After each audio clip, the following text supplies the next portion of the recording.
بسم الله الرحمن الرحيم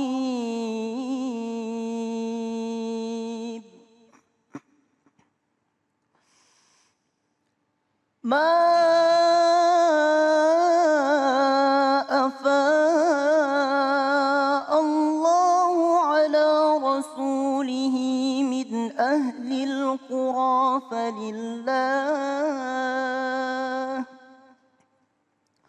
فلله وللرسول ولذي القربى واليتامى والمساكين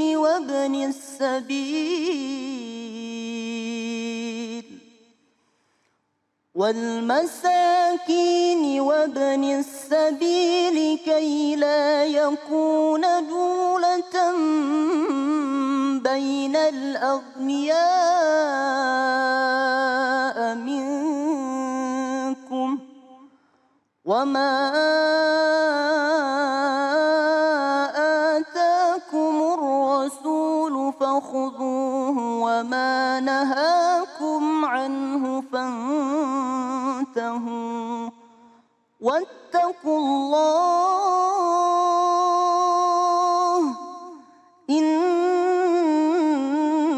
الله شديد العقاب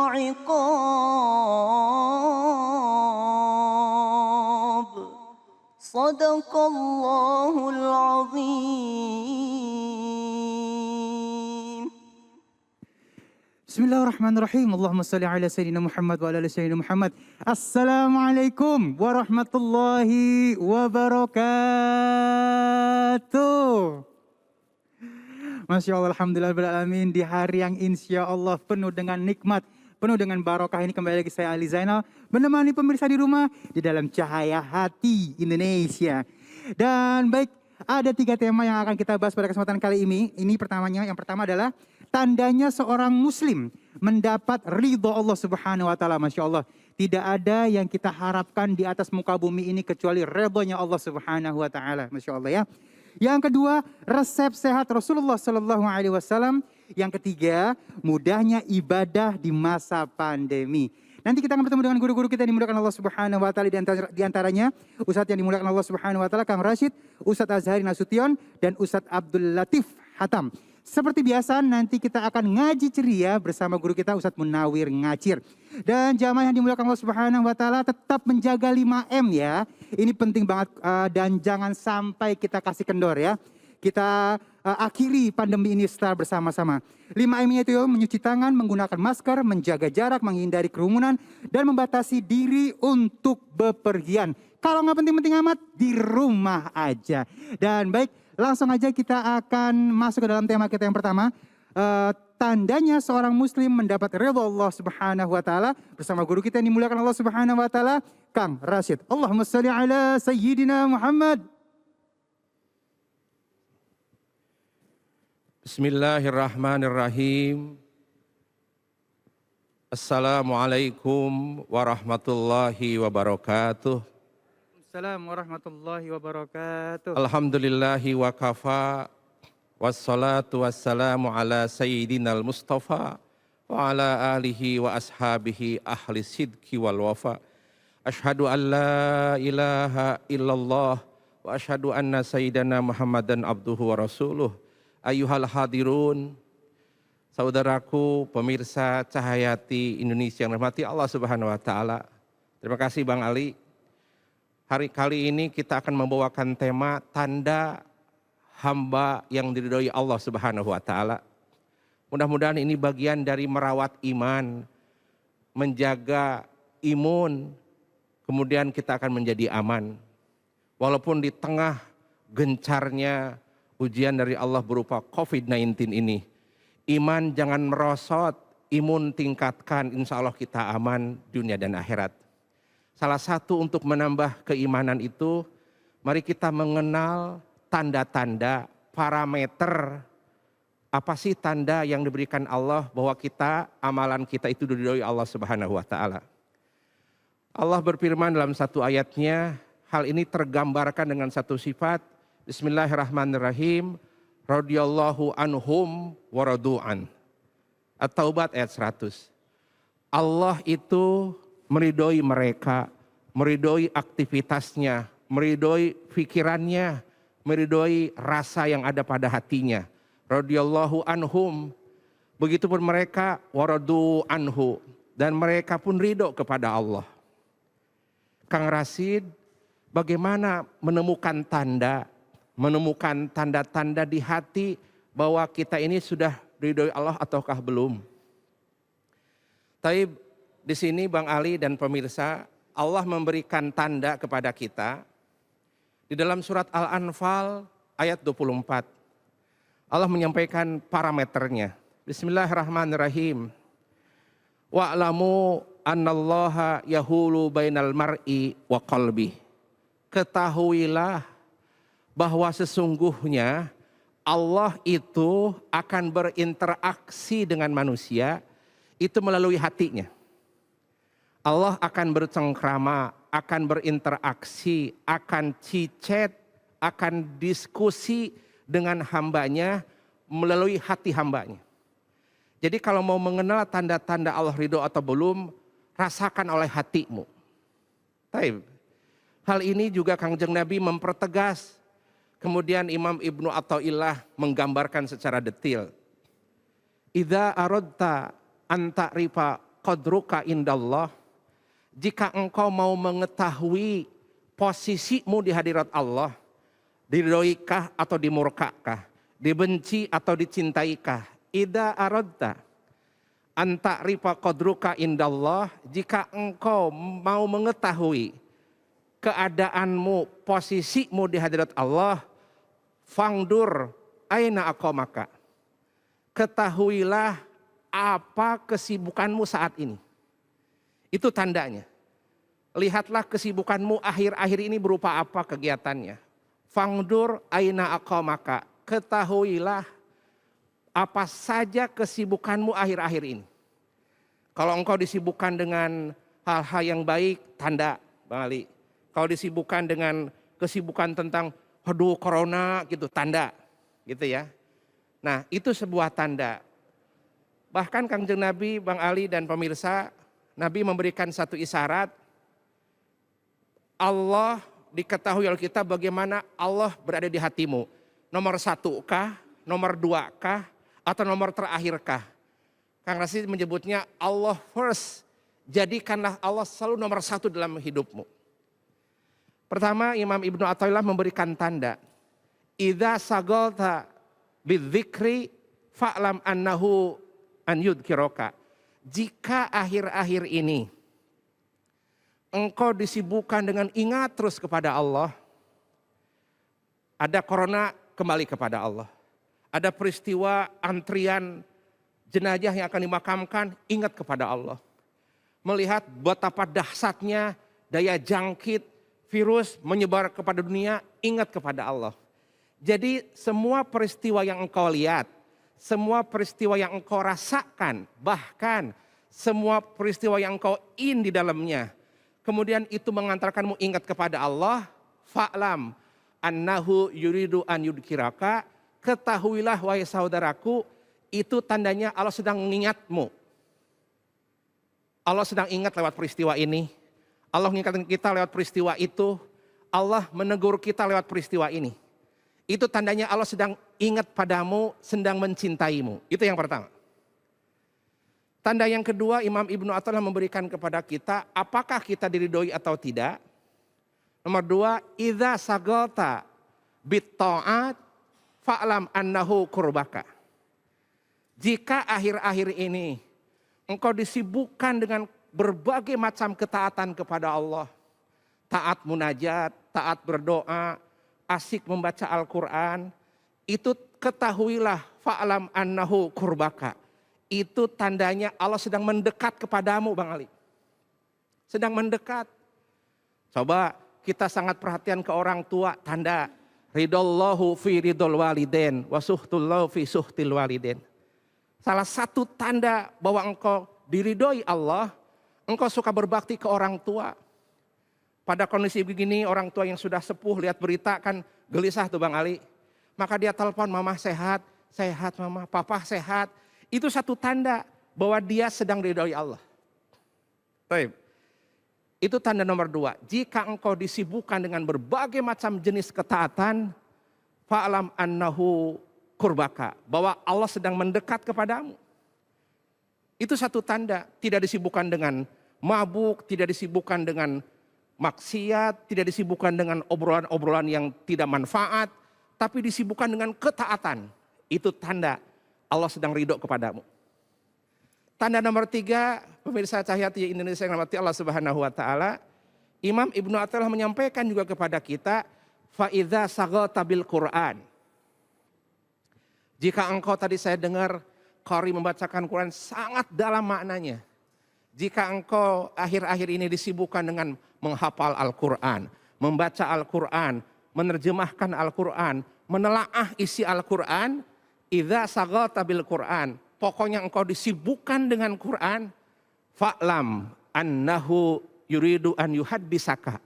Ketahuilah bahwa itu tandanya Allah pingin cicet denganmu. Allah pingin bincang denganmu melalui Al-Quran. Itu sebuah tanda zikir, taat, dan Al-Quran. Terakhir nomor 4, pemirsa Cahaya Indonesia yang dirahmati Allah, Imam Ibnu Athaillah memberikan tanda, idza saghalta bid du'a.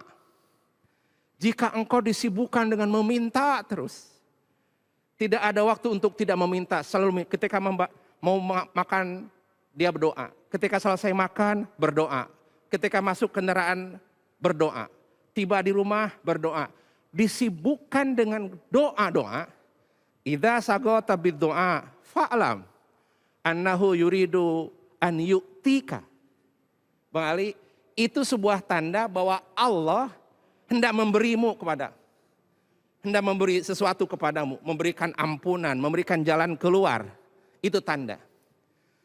Taib, ini sebuah tanda bahwa engkau diridhoi Allah Subhanahu wa taala. Lantas berbahagialah kalau orang disibukkan dengan ketaatan. Berbahagialah kalau orang disibukkan dengan Al-Quran. Berbahagialah kalau orang disibukkan dengan zikir. Itu sebuah tanda bahwa Allah ridho kepadamu. Lantas, pemirsa yang dirahmati Allah, apa buah kalau telah mendapatkan ridho Allah?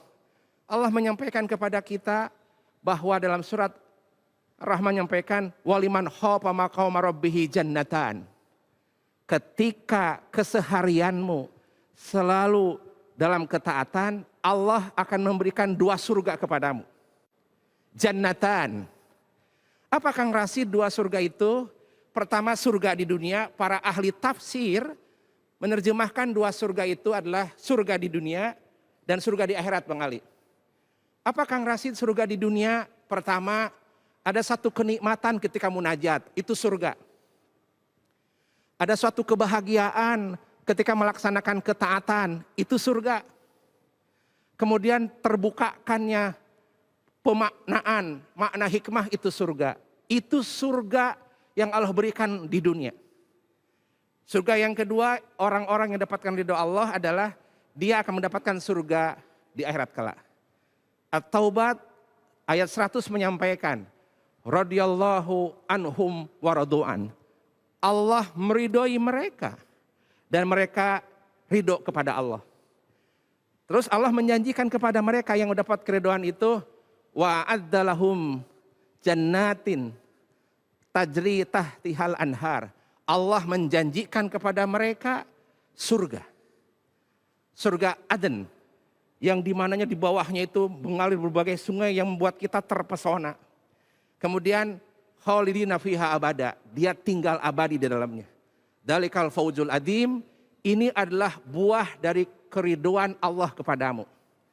Namun kalau boleh izin Kang Rasid sampaikan bahwa salah satu keridhaan Allah juga adalah ketika dia mendapatkan musibah, dia mampu sabar. Itu tanda Allah ridho. Salah satu kalau boleh Kang Rasid simpulkan dari paparan tanda-tanda Allah ridho kepadanya, bahwa hidup ini ada, kita harus memperkaya diri dengan 4 keahlian. Insya Allah ketika kita punya 4 keahlian ini, dia akan selalu dapat ridho Allah Subhanahu wa taala. Apa Kang Rasid? Kang Rasid menyebut dengan life skill, kemampuan dalam hidup. Pertama, ketika mendapatkan nikmat, dia mampu bersyukur, kemampuan bersyukur atas nikmat Allah, Allah ridho. Tetapi kan kita tidak setiap hari mendapatkan nikmat. Ada kadangkala watilkal ayyamu nudawiluha bainan nas, Allah memutarkan peristiwa itu ke sebab manusia dengan berbagai putaran. Sekarang nikmat, engkau mampu syukur, esok terkena musibat, engkau mampu sabar. Kemampuan untuk sabar itu adalah tanda engkau diridhoi Allah. Kemudian bahkan ketika kita terpeleset di gelapnya maksiat dan dalamnya dosa, tapi engkau mampu taubatan nasuha, itu adalah Allah ridho kepadamu. Ketika engkau mampu bertaubat. Dan yang keempat, keahlian itu ketika engkau mampu bertaat kepada Allah dan engkau ikhlas. Ikhlas itu adalah tanda engkau dari Allah Subhanahu wa taala. Tapi pemirsa Cahayati Indonesia yang dirahmati Allah, kita sejenak mohonkan kepada Allah. Karena majelis Cahayati Indonesia adalah majelis ilmu. Inilah waktu yang prime time. Waktu yang sangat munajat untuk Allah kabulkan.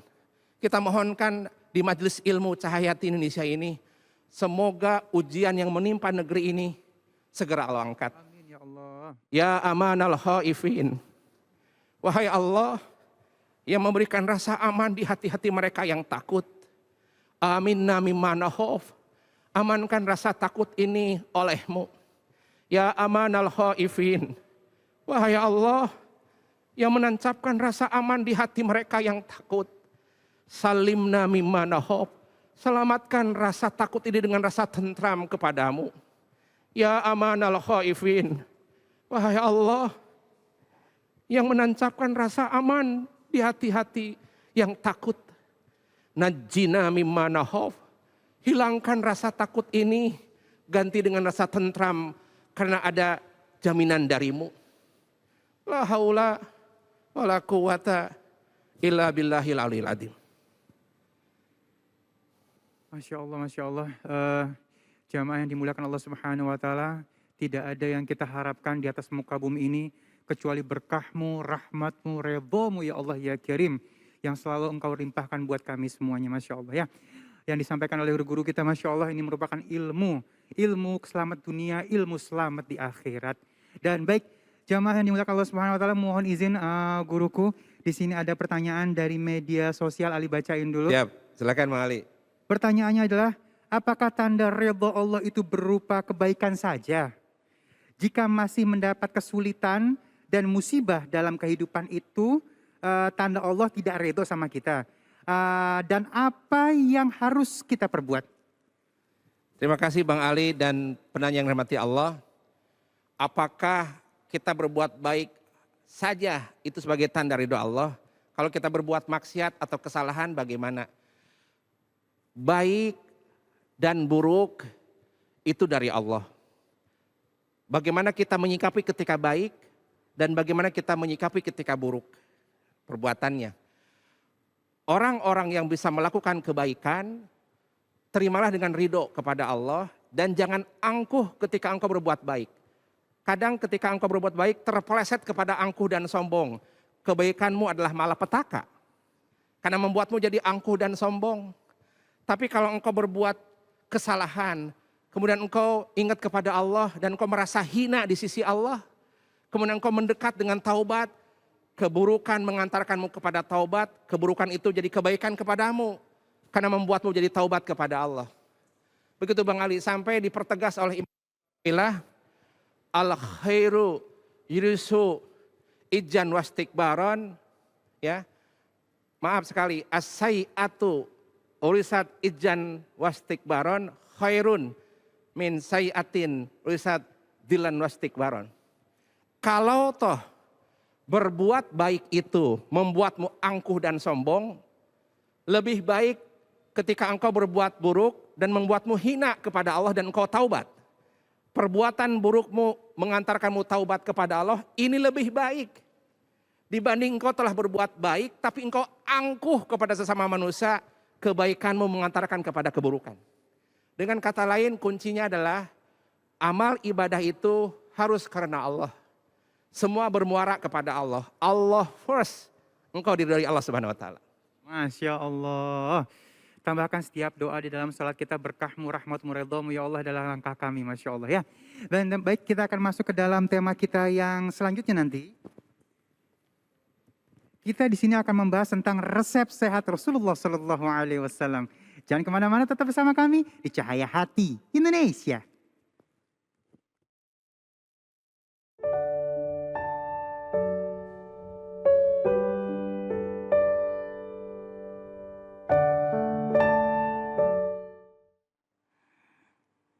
أعوذ بالله من الشيطان الرجيم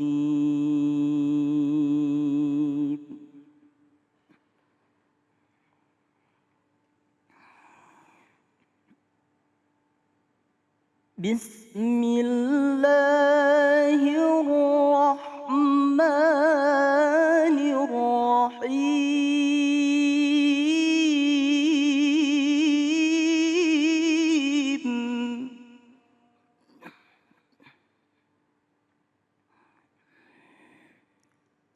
لقد رضي الله عن المؤمنين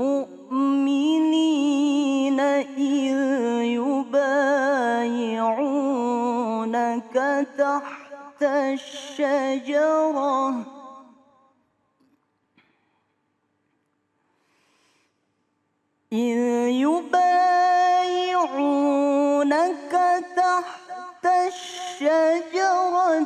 فعلم ما في قلوبهم فأنزل السكينة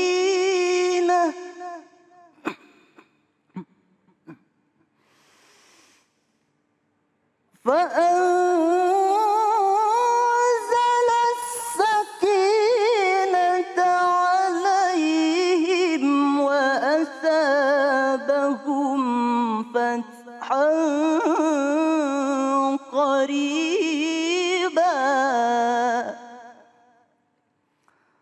فأنزل السكينة عليهم وأثابهم فتحا قريبا صدق الله العظيم.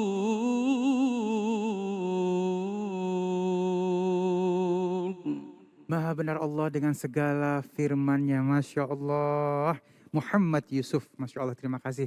Dan baik, jamaah yang dimuliakan Allah Subhanahu wa Ta'ala, kita masuk ke dalam tema kita yang kedua. Ini harus disimak baik-baik ya, karena ini akan menjadi pegangan kita seumur hidup ya. Kita akan membahas tentang resep sehat Rasulullah Sallallahu Alaihi Wasallam bersama guru kita yang dimuliakan Allah Subhanahu wa Ta'ala, Ustadz Azhari Nasution. Allahumma salli ala Sayyidina Muhammad. Terima kasih Mas Ali. Assalamualaikum warahmatullahi wabarakatuh. Waalaikumsalam warahmatullahi wabarakatuh. Alhamdulillah alladzi an'ama alaina bis-sihhati wal afiyah. Allahumma salli ala Sayyidina Muhammad wa ala ali Sayyidina Muhammad. Pemirsa Cahaya Hati iNews yang dimuliakan Allah Subhanahu wa Ta'ala. Tema kita menarik banget ini, bicara tentang kesehatan. Satu topik yang lagi hangat dan relate sama apa yang sedang kita alami akhir-akhir ini. Pemirsa yang dimuliakan Allah Subhanahu wa Ta'ala, yang pertama yang mari kita garis bawahi bersama-sama bahwa Nabi Shallallahu Alaihi Wasallam adalah sosok figur yang syumul, komprehensif. Tidak hanya figur yang bisa kita contoh dalam agama, tapi dalam setiap spektrum kehidupan kita.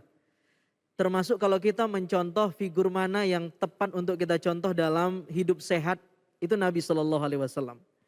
Jadi Nabi adalah makhluk Allah yang sangat sehat. Tidak hanya sehat tapi afiat. Apa beda sehat sama afiat? Kalau sehat itu berfungsinya organ. Mata bisa melihat, telinga mendengar, kaki melangkah, tangan meraba, lidah mengecap, itu sehat. Tapi afiat tidak hanya berfungsi tetapi difungsikan sesuai dengan apa yang Allah inginkan. Jadi kita punya mata sehat hari ini pemirsa. Tapi apakah mata kita afiat? Lihat tolak ukurnya, apakah mata ini diperuntukkan untuk melihat hal yang baik-baik? Kalau dia diperuntukkan untuk melihat hal yang baik-baik, maka dia tidak hanya sehat tapi juga afiat. Ada seorang anak hafiz Quran 30 juz tunanetra. Ditanya di wawancara, wahai Ananda yang hafiz Quran, mau tidak Allah ganti hafalan kamu yang 30 juz itu dengan mata yang sehat. Mata kamu yang tunanetra ini diganti dengan mata yang sehat. Kamu bisa melihat warna apapun yang selama ini kamu tidak bisa bedakan mana hitam, mana putih, mana kuning, mana hijau. Matamu diganti dengan mata yang sehat tapi hafalan Quranmu hilang. Anak ini kemudian menjawab, aku lebih mau punya mata yang tidak bisa melihat tapi Allah menitipkan hafalan Quran di otakku. Apa yang pengen kita ambil kesimpulan? Boleh jadi anak tadi matanya tidak lebih sehat dari kita karena terlahir dalam keadaan tunanetra itu. Tetapi anak itu, Masya Allah, boleh jadi lebih afiat matanya daripada mata kita yang boleh jadi bangun tidur, ya, bukan melihat hal-hal yang bisa mendatangkan pahala, tapi melihat hal-hal yang boleh jadi itu di luar dari apa yang diinginkan oleh agama. Bapak Ibu pemirsa yang ada di rumah, Cahaya Hati iNews yang dimuliakan Allah. Nah, sehat itu spektrumnya banyak. Dulu ada adagium yang terkenal bahwa jiwa yang sehat terdapat dalam tubuh yang kuat.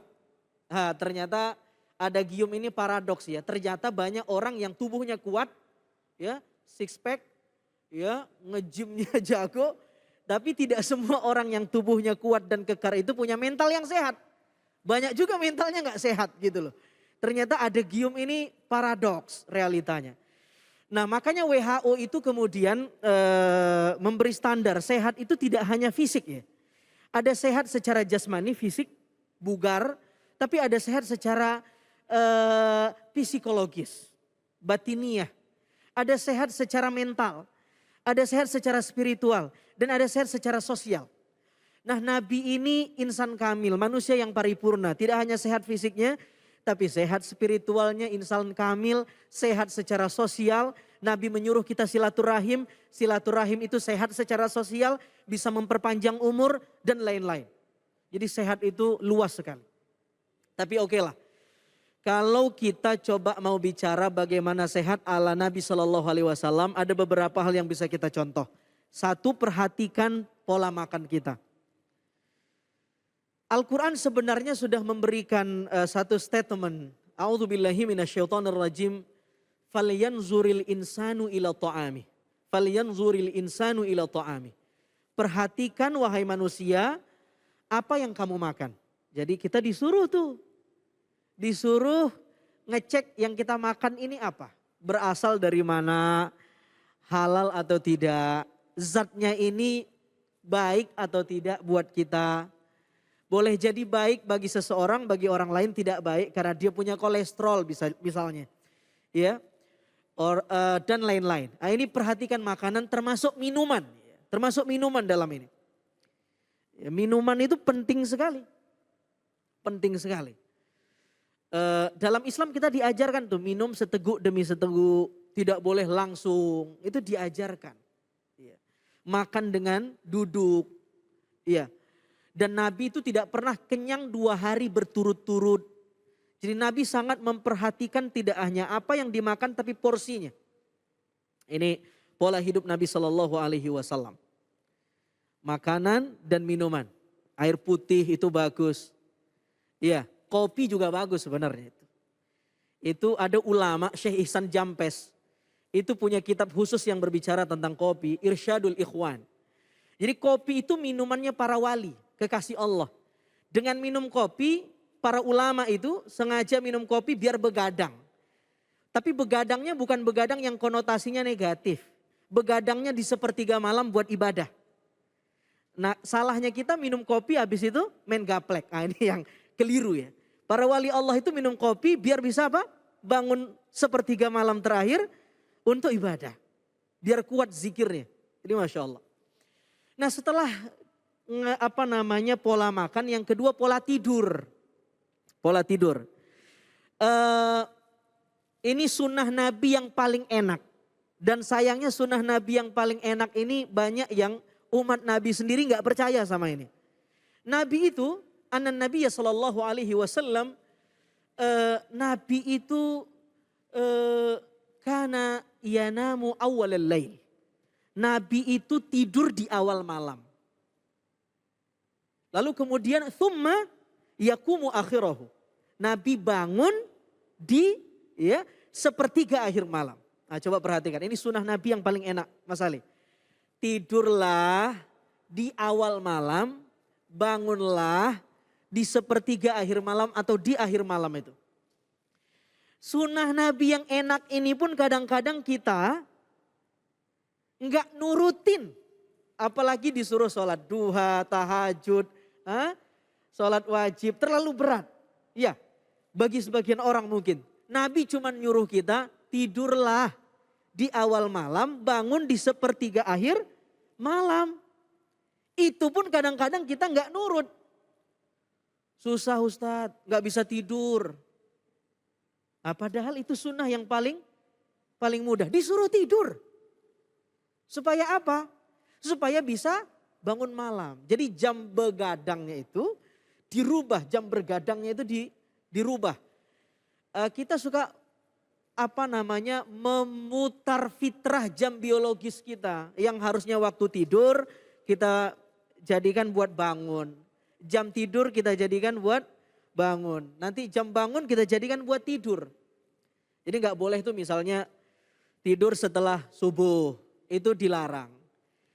Tidur ba'da asar, nggak boleh. Tidur sebelum isya, Nabi juga nggak suka. Apa yang dimaksud tidur sebelum isya? Dua. Yang pertama tidur sebelum isya waktunya. Yang kedua tidur sebelum menjalankan sholat isya. Jadi itu nggak disenangin sama Nabi. Iya. Sholat isya, habis itu lakukan aktivitas sedikit, pulang kerja misalnya teman-teman dari kantor tidur. Itu sunnah. Supaya apa? Biar bisa fit bangun. Ada satu lagi sebenarnya tidur qailulah, ini juga disenangi oleh agama. Tidur yang ketika matahari tergelincir, ada ulama yang menafsirkannya waktu sebelum waktu zuhur masuk, ya, atau waktu setelah sholat zuhur, tidur siang. Itu qailulah, itu bagus sekali.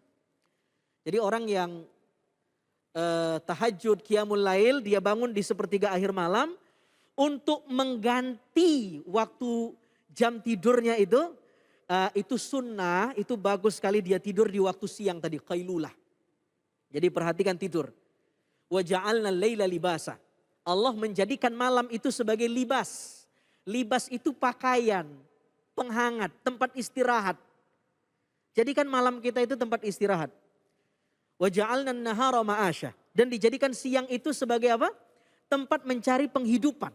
Cari duit, cari kerja, aktivitas, ke kantor, siang. Terus Ustadz, bagaimana kalau saya ini seorang pekerja, saya supir malam, saya satpam, saya aparat keamanan. Ya apa boleh buat, hanya paling tidak jam tidur kita diganti, tapi jangan lebih dari 8 jam, jangan kurang dari 6 jam. Itu penting sekali. Karena begini teman-teman, kalau kita begadang nih Mas Ali, begadang itu bisa merusak fungsi liver. Jantung kita ini fungsinya satu, memompa darah 7.200 liter darah satu hari. Tapi kalau liver itu fungsinya 500. Jadi organ yang paling sibuk dalam tubuh kita itu liver. Jadi kalau kita begadang, fungsi livernya menurun, 500 fungsi liver menurun, itu bahaya buat kita. Makanya orang kena diabetes bukan karena faktor makanan saja, tapi karena faktor banyak begadang. Banyak lagi pola sehat ala Rasul sallallahu alaihi wasallam. Perhatikan makanan dan minuman, perhatikan pola tidur, berpuasa. Puasa itu sehat sekali, mendetoks. Lalu yang keempat, mendetoks kolbu kita, yang batin ini, bukan jantung ini tapi yang batin. Husnuzon, berprasangka baik, itu juga menyehatkan. Yang terakhir, periksakan diri kita ini ya ke dokter sebelum terjadi sakit. Jadi itu ikhtiar-ikhtiar yang bersifat lahiriah dan batiniah. Saya kira itu Mas Ali. Masya Allah luar biasa ya. Dan Ali yakin siapapun yang mendengarkan dan langsung mengamalkan ini insya Allah akan mendapatkan ilmu yang sangat luar biasa ya. Badannya jadi sehat semuanya insya Allah ya. Dan baik jamaah yang dimuliakan Allah Subhanahu wa taala, kita masuk ke dalam segmen tanya jawab. Ustadz, Ali ada pertanyaan dari media sosial untuk guru yang dimuliakan Allah Subhanahu wa taala. Pertanyaannya dari Gaga 007. Ya. Ya. Kalau kita sudah ikhtiar jaga kesehatan tapi masih sakit kayak sekarang kena COVID misalnya, jadi udah pakai masker, udah cuci tangan, udah jaga jarak. Nah, apakah itu kita memang belum maksimal atau gimana ya Ustadz katanya? Iya, manusia itu kan disuruh sama agama untuk berikhtiar, berusaha. Terkadang kita ini suka nyalahin takdir, mengkambing hitamkan takdir. Repotnya kita ini mengkambing hitamkan takdir kalau kita mengalami sesuatu yang gak enak. Mengalami sesuatu yang gak enak kita bilang udah takdir gua nih. Padahal kita sehat juga takdir loh. Kita terhindar dari virus itu juga takdir, kena juga takdir. Tugas kita berikhtiar semaksimal mungkin. Kalau soal kena dan tidak kena, wah itu Allah Subhanahu wa taala. Jadi ada sunnatullah, ada inayatullah. Sunnatullah itu adalah hukum alam. Mau kenyang, makan. Mau lepas dari dahaga, minum. Tapi tidak selamanya orang untuk kenyang hanya lewat makan. Nabi SAW puasa wisol, itu makanannya makanan ruhani dikasih makanan sama para malaikat. Untuk kenyang sunatullahnya, hukum alamnya makan. Tapi tidak semua orang untuk kenyang itu lewat makan. Ada dengan cara yang lain. Nah, cara-cara yang di luar hukum alam ini namanya inayatullah. Disitulah peran doa itu. Jadi di samping ikhtiar usaha yang bersifat lahiriah, ada ikhtiar yang bersifat batiniah untuk menjemput pertolongan Allah itu. Inayatullah dan sunnatullah. Nah, itu ada hukum alam, ada maunya Allah. Maunya Allah itu inayatullah, pertolongan Allah. Masyiatullah. Disitulah peran doa di samping kita pakai masker, lalu kemudian jaga jarak, cuci tangan dan lain-lain. Jangan tinggalin sholat. Jangan tinggalin masjid. Iya jangan. Jangan tinggalin masjid. Kita ini acaranya juga di masjid ini. Jangan tinggalin. Yang ditinggalin itu acara yang sifatnya kerumunan seremonial ditunda dulu. Tapi fungsi masjid sebagai sosial kemasyarakatan, tempat ibadah itu harus tetap. Sholat 5 waktu tetap.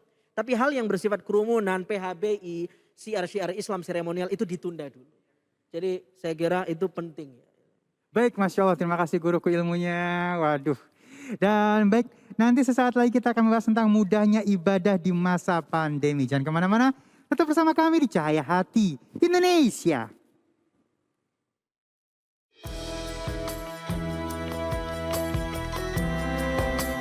Seumur hidup Nabi Muhammad SAW hanya pernah mengalami 2 kali sakit. Pertama, ketika diracun oleh seorang wanita Yahudi yang kala itu menghidangkan makanan kepada Rasulullah di Madinah.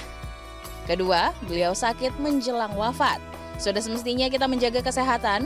Musabab sehat adalah nikmat Allah Subhanahu wa taala yang harus dijaga. Berikut ini tips sehat ala Rasulullah sallallahu alaihi wasallam.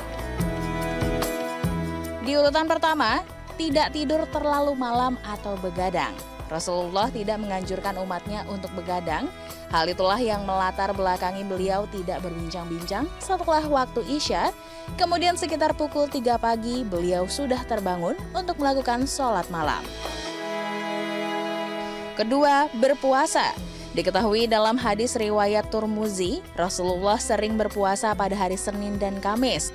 Selain sebagai ibadah bagi orang mukmin, puasa juga ternyata memiliki manfaat yang luar biasa bagi kesehatan. Bahkan beberapa penyakit berbahaya seperti serangan jantung, hipertensi, diabetes, dan kanker dapat disembuhkan dengan berpuasa. Ketiga, tidak marah. Juru sehat ala Rasulullah kali ini adalah sabar alias tak gampang marah. Rasulullah pernah menasihati sahabatnya sebanyak 3 kali yang berbunyi sama, yaitu jangan marah. Nasihat ini menunjukkan bahwa hakikat kekuatan manusia bukan terletak pada jasad, melainkan kebersihan jiwa. Selain itu, tidak mudah marah juga terbukti menjaga kesehatan tubuh. Keempat, menjaga kebersihan. Setiap hari Kamis atau Jumat, beliau secara rutin mencukur rambut halus di pipi, memotong kuku, serta memakai minyak wangi. Rasulullah juga sangat menjaga kebersihan mulut dan gigi melalui bersiwak. Cara hidup Rasulullah sehari-hari tersebut dikatakan sebagai sunnah yang sampai saat ini masih diikuti umatnya. Kelima, menjaga pola makan. Di pagi hari Rasulullah suka mengonsumsi segelas air dingin yang dicampur dengan madu asli. Kemudian memasuki waktu duha, beliau mengonsumsi 7 butir kurma ajwa. Selain itu Rasulullah SAW juga sering mengonsumsi minyak zaitun pada waktu siang menjelang sore. Sedangkan di malam hari beliau selalu mengonsumsi sayur-sayuran segar kaya nutrisi. Keenam, bersilaturahim. Rasulullah adalah pribadi yang suka bersilaturahim dengan para sahabat dan tetangganya. Bersosialisasi adalah salah satu tips menjaga kesehatan yang patut kita tiru saat ini agar hati menjadi lembut dan tidak mudah untuk stres. Itu tadi informasi tentang tips sehat ala Rasulullah SAW yang perlu kita ikuti agar tak mudah sakit. Kembali lagi di Cahaya Hati Indonesia. Masya Allah, terima kasih yang masih bergabung bersama kita ya. Tetap semangat pastinya. Untuk seluruh pemirsa di rumah tetap jaga 5M-nya, jangan lupa ya. Dan sekarang kita masuk ke dalam segmen kita yang ketiga. Mudahnya ibadah di masa pandemi. Bersama guru kita yang dimuliakan Allah Subhanahu wa taala, Al-Ustadz Abdul Latif Hatam. Allahumma salli ala Sayyidina Muhammad. Allahumma salli wa sallim wa barik alaihi wa ala alihi. Assalamualaikum warahmatullahi wabarakatuh. Alhamdulillah wassalatu wassalamu ala Rasulillah wa ala alihi wa sahbihi wa mawalah. Ilahi anta maksudi wa ridhaka matlubi a'tini mahabbataka wa ma'rifatak. Para kiai khususnya Kiai Munawir, Kang Rashid, Ustadz Azhari Nasution, dan juga tak lupa juga Bang Ali Zainal, tim dakwah dari iNews, dan juga pemirsa Cahaya Hati Indonesia dimanapun Anda berada. Berbicara tentang mudahnya ibadah di saat pandemi, saya akan menggarisbawahi satu kata, yaitu sabar. Di dalam Al-Quran surah Az-Zumar ayat 10 Allah berfirman, A'udzubillahi minasyaitonir rajim. Innama yuwaffas sabiruna ajrahum bighairi hisab.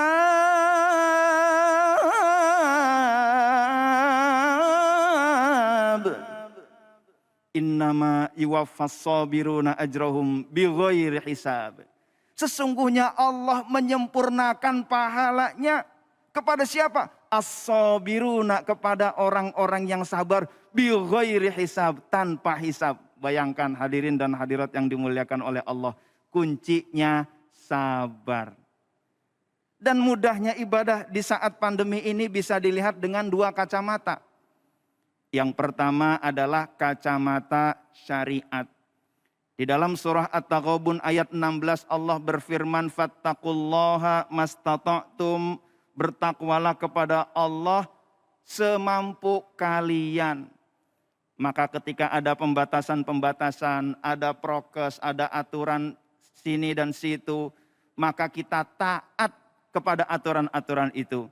Karena Allah juga berfirman di dalam ayat lain, ya ayyuhalladzina amanu taqullaha, ya ayyuhalladzina amanu atiiullaha wa atiiur rasul wa ulil amri minkum. Wahai orang-orang yang beriman, taatlah Allah, taatlah Rasul, wa ulil amri minkum, wa ulil amri. Terdiri dari dua kata, uli dan amri. Uli artinya pemilik, penguasa, al-amri artinya urusan. Maksudnya apa? Pihak yang berkompeten, yang ahli dalam bidang itu. Maka ketika pihak yang berkompeten, yang ahli dalam bidang itu membuat aturan, maka kita mentaati aturan-aturan itu, termasuk aturan dalam beribadah. Artinya kita mentaati perintah Allah di dalam Al-Quran. lillah. Maka ketika tadi Bang Ali berkata kita taati 5M gitu ya Bang Ali ya. Ketika kita mentaati 5M, kita sedang taat kepada Allah Subhanahu wa taala yang memerintahkan kita agar taat kepada Allah, Rasul dan ulil amri.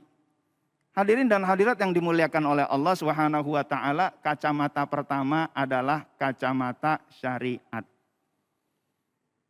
Bagaimana agar kita sabar? Kita perlu kacamata yang kedua Bang Ali. Nah, kacamata yang kedua adalah kacamata hakikat. Nah, hadirin dan hadirat yang dimuliakan oleh Allah. Kalau kita gunakan kacamata yang kedua, ini pandemi isinya obral pahala. Isinya obral syahid. Isinya obral surga oleh Allah Subhanahu wa taala. Masya Allah. Bagi kita ini adalah musibah bagi manusia. Tetapi kacamata Allah itu hakikatnya buat orang mukmin adalah rahmat. Suatu saat Rasulullah Shallallahu Alaihi Wasallam ngajak jalan sahabatnya. Lalu ada pohon kering, dioyak-oyak tuh pohon itu sama Rasul. Apa tuh dioyak-oyak? Digoyang-goyang, didorong-dorong sama Rasul. Itu daun pada bercatuhan. Rasul berkata kepada sahabatnya, wahai sahabatku, tahukah kamu orang yang sakit dosa-dosanya gugur bagaikan daun dari pohon ini berguguran. Alhamdulillah, Masya Allah. Bahkan di dalam hadis lain, di mana suatu saat ada di zaman Rasul ada wanita yang menderita penyakit ayan, usra. Beliau berkata kepada Rasulullah Sallallahu Alaihi Wasallam, ya Rasulullah, inni usra wa inni atakasyaf. Ya Rasulullah, aku ini mengidap penyakit ayan, epilepsi. Wa inni atakasyaf, dan aku ketika sedang epilepsi itu aku sering tersingkap auratku. Lalu Rasulullah Sallallahu Alaihi Wasallam bersabda, in syi'ti sobarti walakil jannah. Jika kamu menghendaki, kamu bisa sabar walakil jannah, dan kamu dapat surga kalau sabar. Wa in syi'ti da'autullaha ayyu'afiyaki. Tapi kalau kamu pilihan memilih untuk saya doain, bisa. Saya berdoa kepada Allah agar menyehatkan kamu. Bagaimana? Pilih mana? Deal or no deal? Apa yang dipilih oleh wanita di zaman Rasulullah Sallallahu Alaihi Wasallam? Kata beliau, asbir. Aku pilih untuk sabar. Kenapa? Di balik kesabaran ada surga. Maka hadirin dan hadirat yang dimuliakan oleh Allah, tentu kita prihatin.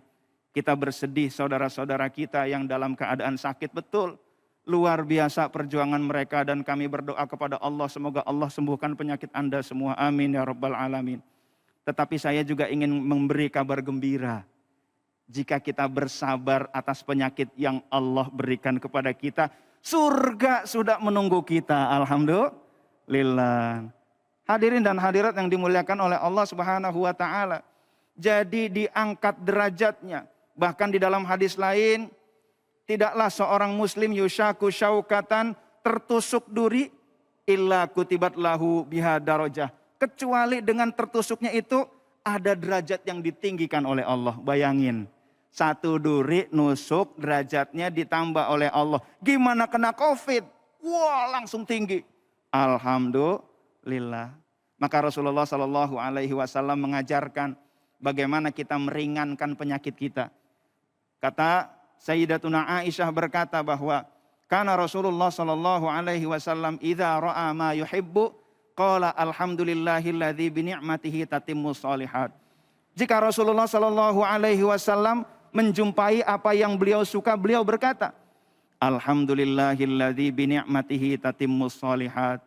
Segala puji bagi Allah yang dengan nikmatnya perbuatan-perbuatan baik itu bisa menjadi sempurna.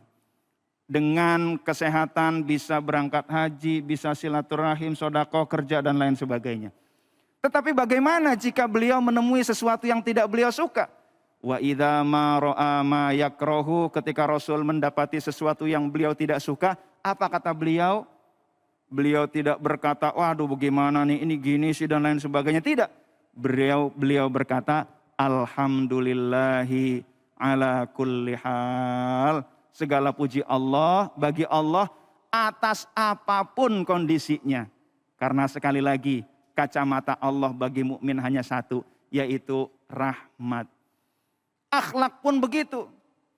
Dengan adanya penyakit bisa jadi akhlaknya Allah perbaiki. Hadirin dan hadirat yang dimuliakan oleh Allah, ada orang setelah suatu saat dia kena tabrakan. Pas kena tabrakan orang-orang pada bersimpati, kasihan kamu, mudah-mudahan sembuh. Apa kata dia? Iya, barangkali ini salah saya. Emang kenapa? Sebelum tabrakan saya marahin emak saya. Barangkali dengan penyakit ini, dengan bencana ini, Allah ingin saya berbuat baik kepada emak saya. Akhlaknya menjadi baik. Dikunjungi oleh orang, diberi dan lain sebagainya. Dia pun menjadi terharu, akhirnya saling berkasih sayang. Apalagi hadirin dan hadirat yang dimuliakan oleh Allah, bagaimana kalau sampai wafat? Kalau sampai wafat Allah memberikan syahid. Karena kata Allah bertanya suatu saat, wahai sahabatku, siapakah yang syahid? Yang syahid adalah orang yang gugur di medan perang. Kalau begitu sedikit dong. Lalu siapa lagi ya Rasul? Orang yang meninggal karena wabah, syahid. Orang yang meninggal karena tenggelam, syahid. Orang yang meninggal karena perutnya sakit, syahid. Maka syahid begitu banyak. Kalau pada tanggal ini, tanggal 10 Juli 2021, sudah 60.000 yang dipanggil oleh Allah Subhanahu wa Ta'ala karena COVID. Sesungguhnya Allah sedang memaksa mereka untuk menjadi syuhada di jalan Allah. Bisa jadi kita bersedih, tetapi beliau-beliau yang telah mendahului kita, mereka sedang tertawa, senang karena mendapati janji Allah Subhanahu wa Ta'ala. Hadirin dan hadirat yang dimuliakan oleh Allah, intinya terus tingkatkan kesabaran. Sesungguhnya di balik segala sesuatu Allah sudah membuat skenario kebaikan. Bagi yang tidak kena, kita tunjukkan kepedulian kita. Ini pun ujian dari Allah. Mudah-mudahan kita tergolong orang-orang yang sukses di dalam menjalani pandemi ini. Amin ya rabbal alamin. Amin ya rabbal alamin. Masya Allah. Terima kasih guruku ilmunya. Dan sesaat lagi kita akan mendengarkan kisah Nabiullah Adam alaihissalam. Jangan kemana-mana, tetap bersama kami di Cahaya Hati Indonesia.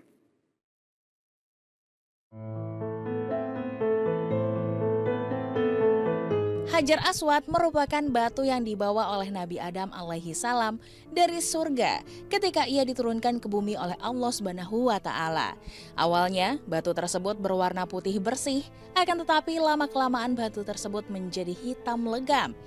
Penyebabnya antara lain karena dosa-dosa manusia. Berikut fakta di balik Hajar Aswad. Di urutan pertama, menjadi sunnah Nabi. Rasulullah SAW pernah mengusap dan mencium Hajar Aswad. Hal ini pun tersirat dalam kisah yang disampaikan oleh Sayyidina Umar radhiyallahu anha yang suatu waktu mendatangi Hajar Aswad lalu menciumnya dan berkata, "Sungguh, aku tahu kamu hanya batu, tidak bisa memberi manfaat atau bahaya apapun. Andai saja aku ini tak pernah sekalipun melihat Rasulullah SAW menciummu, aku pun enggan menciummu." Hadis riwayat Bukhari. Kedua, memiliki kedudukan yang mulia. Seperti yang diketahui, Hajar Aswad ditemukan oleh Nabi Ibrahim dan anaknya Ismail ketika pertama kali membangun Ka'bah. Kenapa memiliki kedudukan yang mulia? Sebab posisi Hajar Aswad berada di pojok Ka'bah bagian timur, tempat pertama kali dibangun oleh Nabi Ibrahim dan Ismail alaihi salam. Ketiga, posisinya menjadi tempat tawaf. Karena berada di posisi timur pada Ka'bah, maka Hajar Aswad selalu menjadi tempat awal mulai masyarakat muslim melakukan tawaf ketika ke tanah suci. Keempat, Hajar Aswad adalah tangan Allah Subhanahu wa Ta'ala. Sebagaimana yang diriwayatkan Abu Ubaid, baginda Rasulullah SAW mengisahkan Hajar Aswad sebagai tangan Allah di bumi. Barang siapa yang mengusap Hajar Aswad seolah-olah sedang bersalaman dengan Allah Subhanahu wa Ta'ala. Selain itu, ia dianggap seperti sedang berbayat kepada Allah dan Nabi Muhammad SAW. Kelima, memiliki cahaya yang menerangkan. Dahulu kala batu ini memiliki sinar yang terang dan dapat menerangi seluruh jazirah Arab. Namun semakin lama sinarnya semakin meredup dan hingga akhirnya sekarang berwarna hitam. Batu tersebut berubah menjadi hitam karena dosa-dosa manusia. Itu tadi informasi tentang fakta di balik Hajar Aswad dan ternyata juga memiliki manfaat yang luar biasa bagi pola hidup umat manusia. Kembali lagi di Cahaya Hati Indonesia, Masya Allah. Sesaat lagi kita akan dimanjakan oleh guru kita Syekh Fikri Thorik dengan kisah Nabiullah Adam alaihissalam, di mana kita mengetahui bahwa tinggi Nabiullah Adam alaihissalam adalah 60 hasta. Masya Allah. Dan dengan rambut yang sangat lebat. Dan seperti apa kelanjutnya? Langsung aja kita sikapi kisah Nabi yang berikut ini.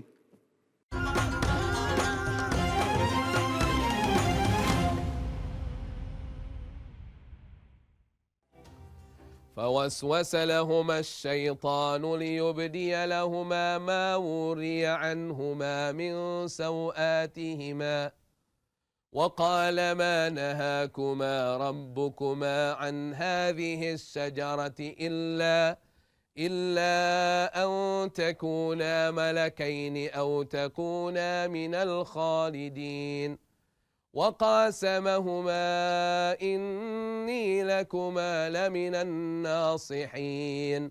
Itu dalam surah Al-A'raf ayat 20 dan 21. Maknanya adalah, maka syaitan membisikkan pikiran jahat kepada Nabi Adam alaihi salatu wassalam dengan ibunda Hawa alaihi salam agar nampak bagi keduanya aurat keduanya. Karena waktu itu keduanya sedang memakai pakaian surga.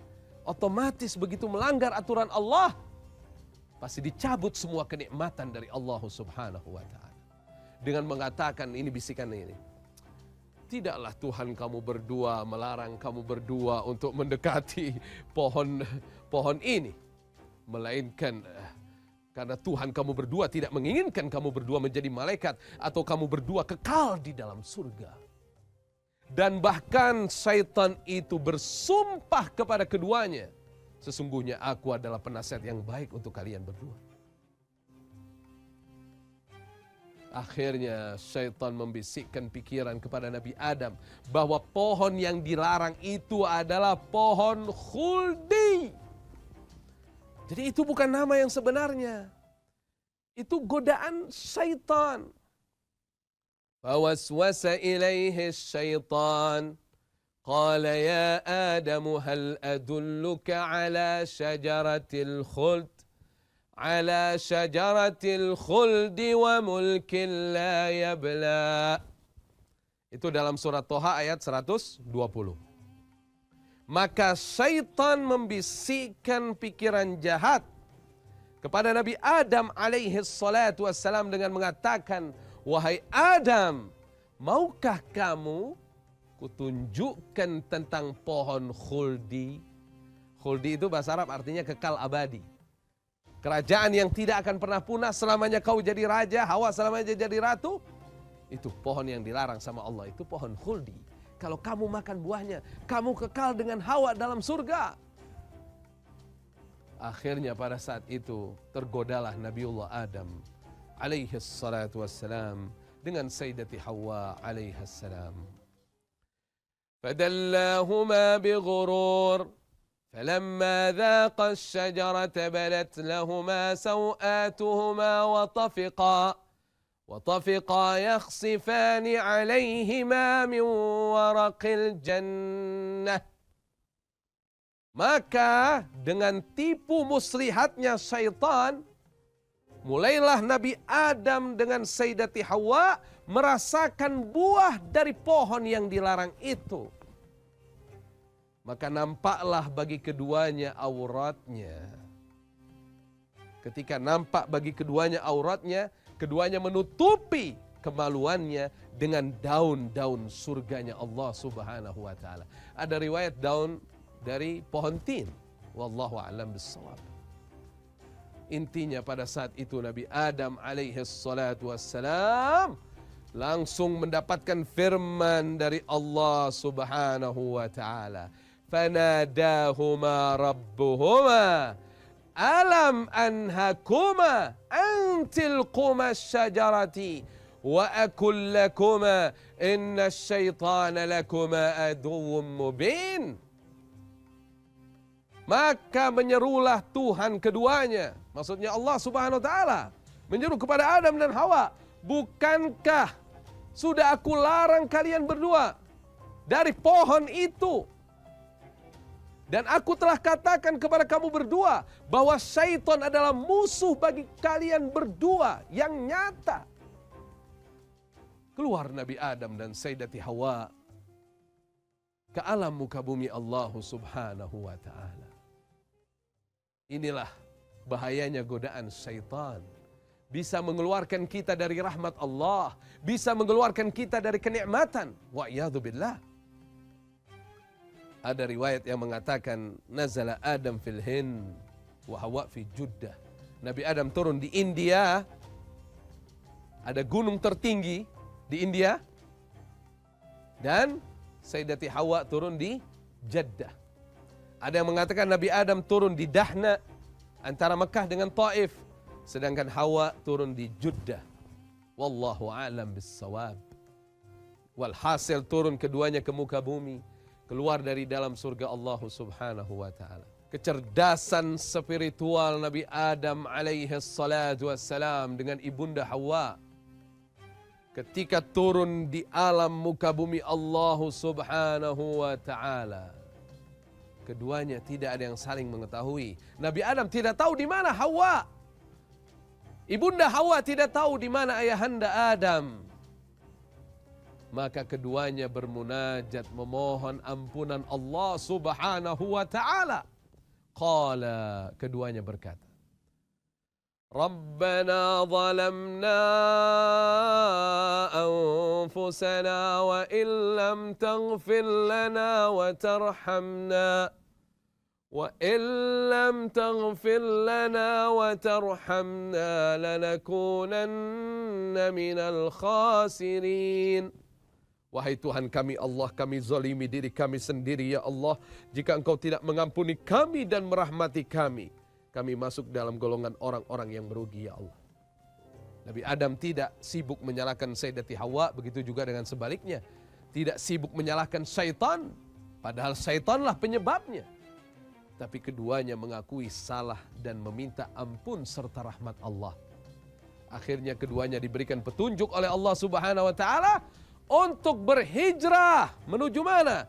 Menuju Makkah Al-Mukarramah. Begitu sampai di Jabal Rahmah berjumpa keduanya dengan rahmat Allah Subhanahu wa taala. Alhamdulillahirabbil alamin. Sahabat yang dimuliakan oleh Allah Subhanahu wa taala, kemudian keduanya berumah tangga dengan kasih sayang Allah.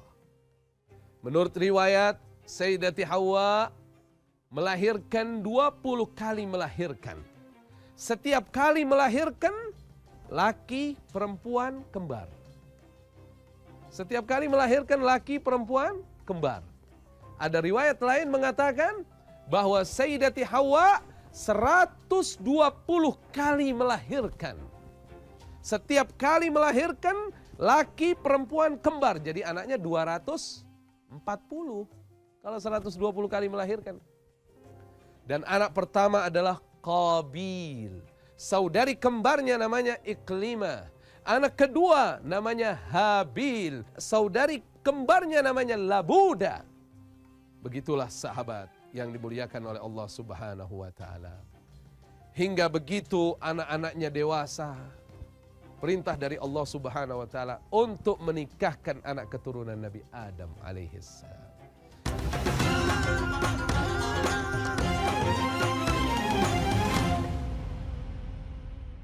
Masya Allah, semakin kita mengenal, insya Allah kita akan semakin cinta, semakin sayang, Masya Allah ya.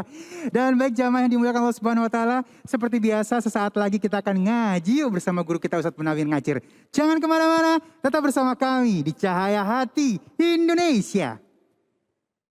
Kembali lagi di Cahaya Hati Indonesia dan seperti biasa kita akan masuk segmen khusus nih. Masya Allah ya. Segmen yang digemari oleh pemirsa di rumah. Kita ngaji dengan ceria bersama guru kita Ustadz Munawir Ngacir. Langsung aja yuk. Ngaji yuk. Ayo.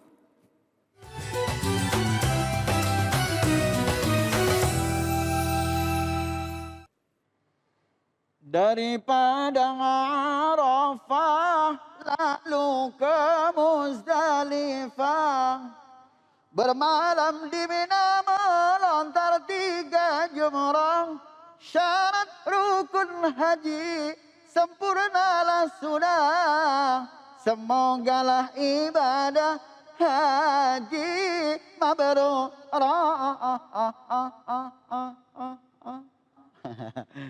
Assalamualaikum warahmatullahi wabarakatuh. Waalaikumsalam warahmatullahi wabarakatuh. Alhamdulillahil qail awzid alaihi warattilil qur'ana tartila. Sadaqallahul azim wa sadaqa rasuluhun nabiyul habibul karim wa nahnu ala dzalika minasyahidin wasyakirina walhamdulillahi rabbil alamin. Aw amaqala nabiyuhu sallallahu alaihi wasallam afdalu ibadati ummati tilawatil Qur'an. Aw amaqala Rasulullah sallallahu alaihi wasallam. Para pemirsa dari Sabang sampai Merauke, Cahaya Hati Indonesia yang selalu dirahmati oleh Allah Subhanahu wa taala. Semoga para pemirsa yang dalam keadaan pandemi seperti ini, kita miris Allah menguji kepada hamba-Nya. Mudah-mudahan Allah berikan kesabaran kepada kita semuanya. Nah tentunya kita untuk mendekatkan diri kepada Allah Subhanahu wa taala, kita harus sering-sering membaca Al-Quran. Mudah-mudahan dengan Al-Quran kita akan diberikan syafaatnya nanti di yaumul akhirah. Amin ya robbal alamin. Salawat serta salam kita sampaikan ke hadirat junjungan kita baginda Nabi besar Muhammad sallallahu alaihi wasallam. Semoga para pemirsa dan keluarga dan sekarang yang sedang ikut mengaji, insya Allah mudah-mudahan kita semuanya menjadikan orang-orang yang mendapatkan syafaatul uzmah nanti di yaumul akhirah. Amin ya robbal lah lah baru kali ini saya ngomong dipelototin sama nenek-nenek, masya Allah. Alhamdulillah. Tahadus binimah kepada para alim ulama. Yang sempurna hanya milik Allah Subhanahu wa taala. Saya Munawir Ngacir tidak sendirian pemirsa, saya ditemani oleh bintang-bintang tamu kita yang luar biasa, yang ganteng dan juga mudah-mudahan anak muda, masya Allah. Tahu siapa namanya? Nanti kita akan tanya bersama-sama dan kita akan ngaji bareng-bareng dengan beliau. Assalamualaikum. Waalaikumsalam Kiai. Masya Allah. Man ismu? Nama saya As'ad. Oh, As'ad, masya Allah. Min aina? Dari mana? Dari Jakarta. Dari Jakarta. Asli Jakarta? Asli Jakarta. Masya Allah, tuan tanah berarti. Masya Allah. Bisa aja. Allah ya karim. Mudah-mudahan ini As'ad memberikan motivasi buat teman-teman kita ya. Amin. Namun sebelumnya pemirsa, sebelum kita membahas atau menjelaskan bagaimana cara bacaan Al-Quran yang nanti kita akan baca yaitu surah Al-Bayyinah ayat 6. You understand? Ten aja dah. Ya, ayat yang ke-8. Coba silakan As'ad bacakan terlebih dahulu. A'udzubillahi minasyaitonirrajim. Bismillahirrahmanirrahim. Jazaohum 'inda rabbihim jannatu 'adnin tajri min tahtihal anhar. من تحتها الأنهار خالدين فيها أبدا رضي الله عنهم ورضوا عنه ذلك لمن خشي ربه صدق الله العظيم. Sadaqallahul azim, luar biasa. As'ad, masih di pesantren? Udah enggak Kiai. Kuliah Allah. sekarang. Kalau hobinya As'ad sendiri apaan? Hobi saya di musik gambus. Gambus. Gambus, marawis, kasidah biasanya. Oh yang lagunya Ahlif lak bi rabbil bait. Ya musaddiq ya, Masya Allah. Alhamdulillah, udah hobinya religi banget ya, Masya Allah. Nah pemirsa, tadi sudah dibacakan oleh adik kita yaitu As'ad, luar biasa, dan kita tinggal menambahkan ya. Jadi makharijul hurufnya tinggal menyempurnakan aja ya. Nah karena apa? Nabi mengatakan zayyinul Quran bi aswatikum. Hiasilah Al-Quran, artinya apa? Dengan seni, ya kan? Iya. Lah orang sekarang dunia kalau nggak pakai seni nggak enak kan ya, Asad ya? Nah iya, orang ngaji Quran gelegek kan nggak enak. Iya. Bismillahirrahmanirrahim. Jaza, lah kagak enak ya. Lah iya, apalagi nyanyi, ya nggak? Benar. Lo ngomongin gue, lah gue bodoh amat kan begitu, Masya Allah. Nah, pemirsa, mari kita bersama-sama kita baca dengan nada yang sering kita sudah sampaikan. Namun kita akan sedikit geser lagu, bisa ya? Oke. Mama, ma. 1, 2, 3. Mama.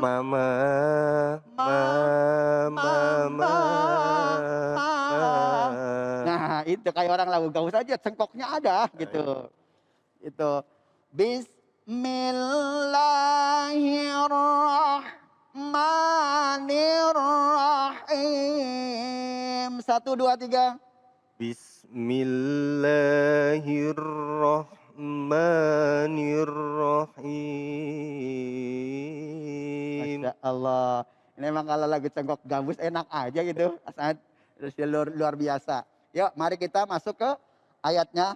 Yaitu surah Al-Bayyinah ayat ke-8. Jazaa'uhum 'inda rabbihim jannatu 'adnin tajri min tahtihal anhar. 1, 2, 3. Masya Allah. Jazaa'uhum 'inda rabbihim jannatu 'adnin tajri min tahtihal anhar. Iya pemirsa, itu lafal anhar di situ kan nggak ada wakofnya ya. Nah bagaimana cara mengulanginya? Yaitu dari lafal tajri boleh, dari min tahtihal juga boleh ya. Nah kita mengulangi dari lafal tajri. Tajri min tahtihal anharu khalidina fiha abada. 1, 2, 3. Tajri min tahtihal anharu khalidina fiha abada. Alhamdulillah, Masya Allah. Tinggal sering latihan aja, As'ad. Itu ibarat orang nyanyi, vibranya udah ada gitu ya. Ya Allah. Nah pemirsa, ini pertama lafal jazaa'uhum. Ini dibaca mad wajib muttasil. Yaitu muttasil. Nah, mad artinya panjang, wajib harus, muttasil yang gandeng. Nah, alasannya kenapa pemirsa? Karena di dalam lafal ini ada namanya alif. Nah, jazaa'uhum. Nah, di sini ada namanya alif bertemu dengan hamzah dalam satu kata. Maka lafal ini dibaca mad wajib mutasil. Ya. Nah, mad wajib mutasil ini kenapa? Ya karena gandeng. Kalau lafal ja dengan uhumnya dipisah, maka tidak ada artinya jadinya. Makanya di sini lafal jazaa'uhum, maka di sini diwajib dibaca mad wajib mutasil. Kemudian lafal 'inda rabbihim. Pemirsa, di sini lafal 'inda rabbihim, nun mati ketemu dal, itu dibaca ikhfa. Nah, di dalam kitab Qaulus Sadid fi Tajwidil Quran, itu ikhfa itu terbagi menjadi 3. Nah, ikhfa terbagi menjadi 3. Yang pertama adalah akrob. Akrob. Nah, akrob. Yang kedua adalah ausat. Ausat. Kemudian yang ketiga adalah abad. Yang ketiga abad. Abad. Nah, artinya apa? Nih pemirsa. Kalau yang lafal akrob, ikhfa yang dibaca akrob, ikhfa akrob di sini hurufnya ada 3. Ta, bo, dan dal. Pemirsa, ta, nih ta, to, dan dal. Nah, ini namanya apabila nun mati bertemu dengan huruf yang ketiga ini dibaca ikhfa, tapi namanya ikhfa akrob.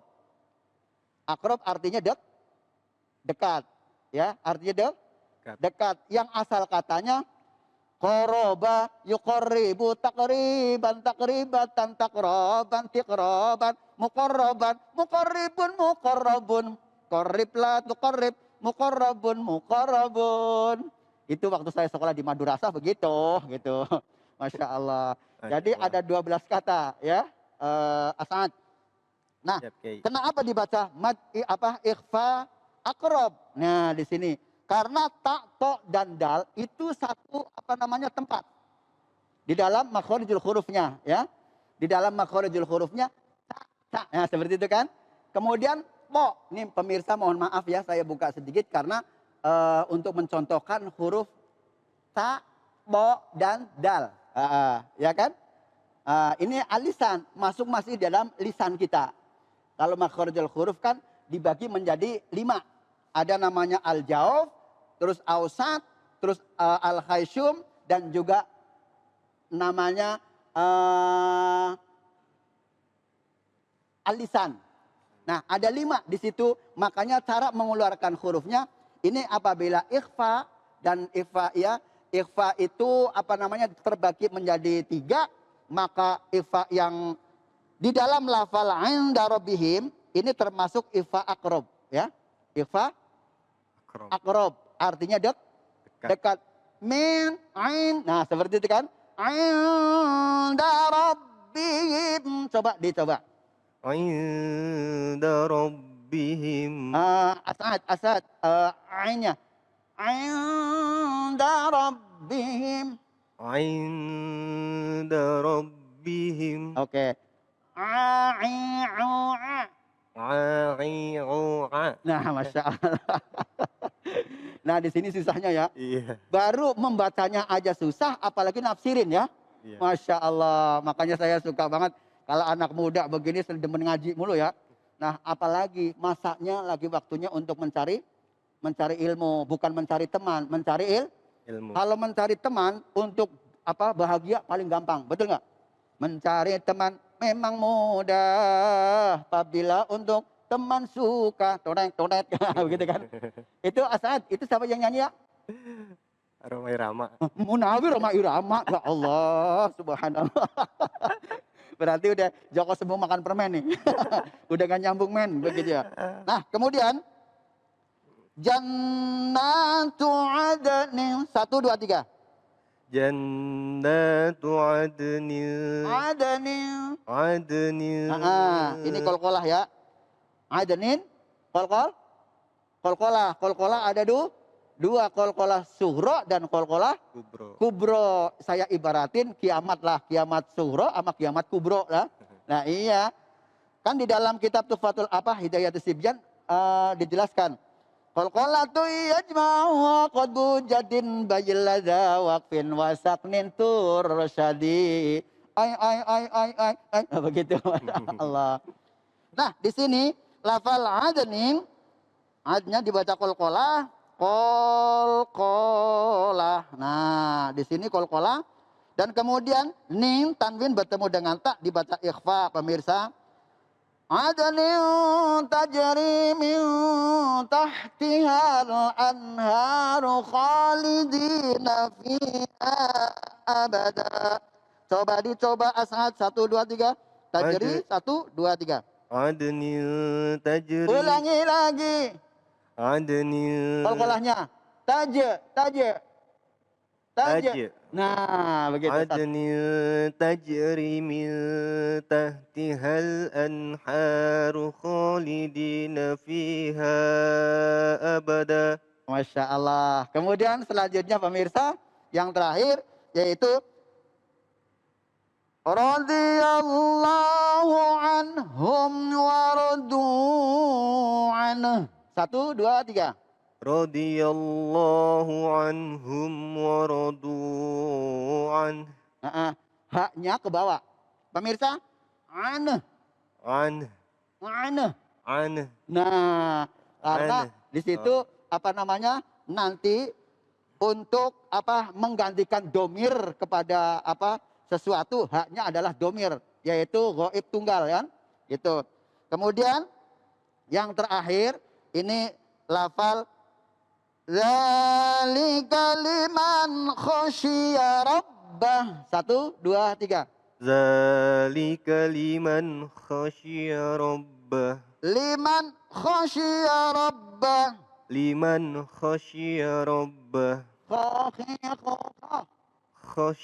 rabbah.